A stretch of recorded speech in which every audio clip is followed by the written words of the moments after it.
নমস্কার।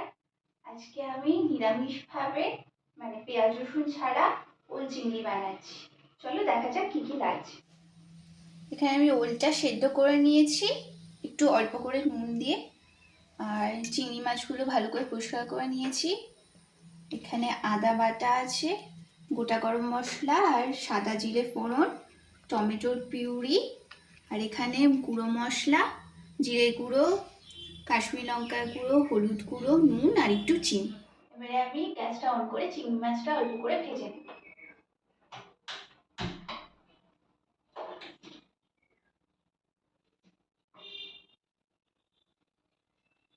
রান্নাটা করতে সর্ষের তেল লাগছে, মাছ ভাজতে অল্প করে তেল দিচ্ছি, পরে আবার অ্যাড করব।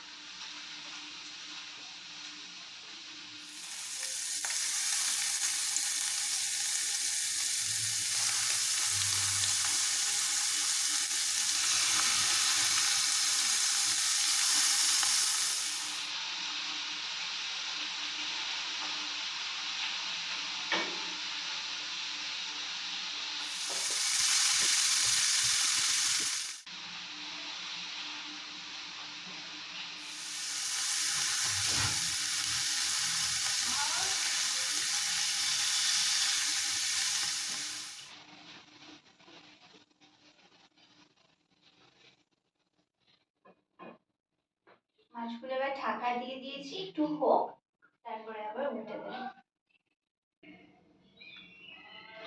মাছগুলো একটু হয়ে গেছে, এবারে নামিয়ে নিচ্ছি।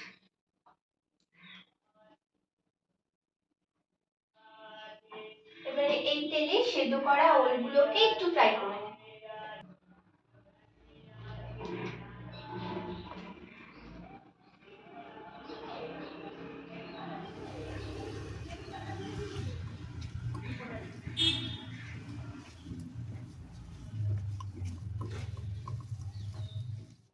ওলটা একটু ফ্রাই করা হয়ে গেছে, এবারে নামিয়ে নিচ্ছি। তারপরে তেল দেব, ফোড়ন দেব।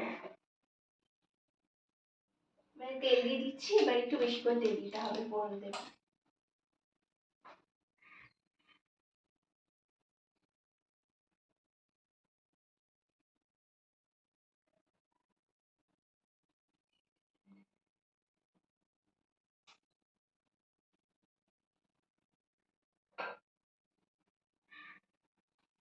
ফোড়নগুলো এবার আমি দিয়ে দিচ্ছি।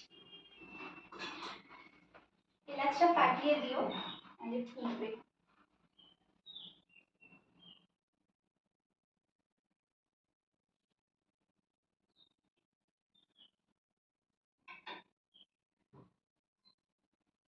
এলাচ, দারচিনি, লবঙ্গ আর আস্ত জিরে।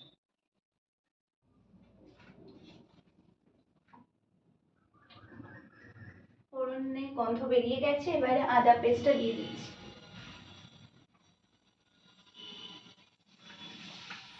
মশলাটা আমি একটু জল দিয়ে গুলে নিচ্ছি। এবারে গুলে রাখা মশলাটা দিয়ে দিচ্ছি।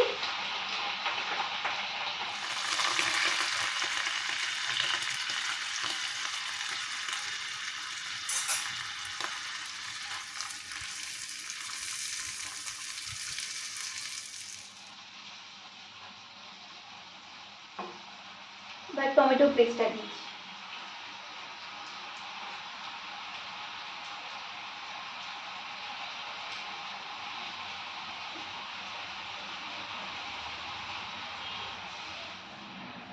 মশলাটা একটু কষতে দেব,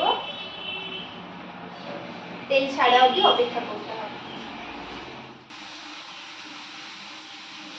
মশলা থেকে তেল ছেড়ে এসেছে, এবারে ওলগুলো দিয়ে দিতে হবে। এবার ভেজে রাখা ওলগুলো আমি দিয়ে দিচ্ছি।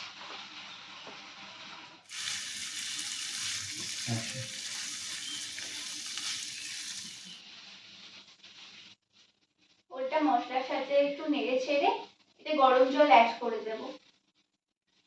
এতে রান্নাটাও তাড়াতাড়ি হবে আর খেতেও ভালো হয়।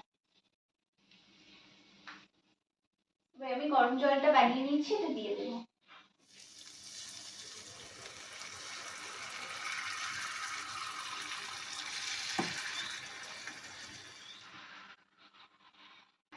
ঝোলটা ফুটে এসেছে, এবারে আমি ঢাকা দিয়ে দেব।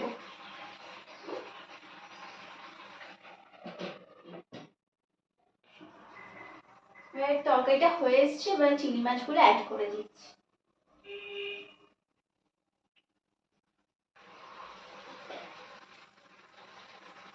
এবার আমি ঢাকা দিয়ে দিচ্ছি, আর একটু হোক মাছটা। এটা হয়ে গেছে, এবারে ঘি আর গরম মশলা দিয়ে দেবো।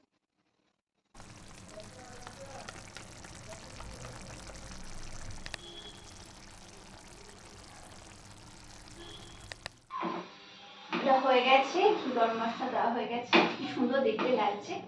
এটা নামিয়ে নেব।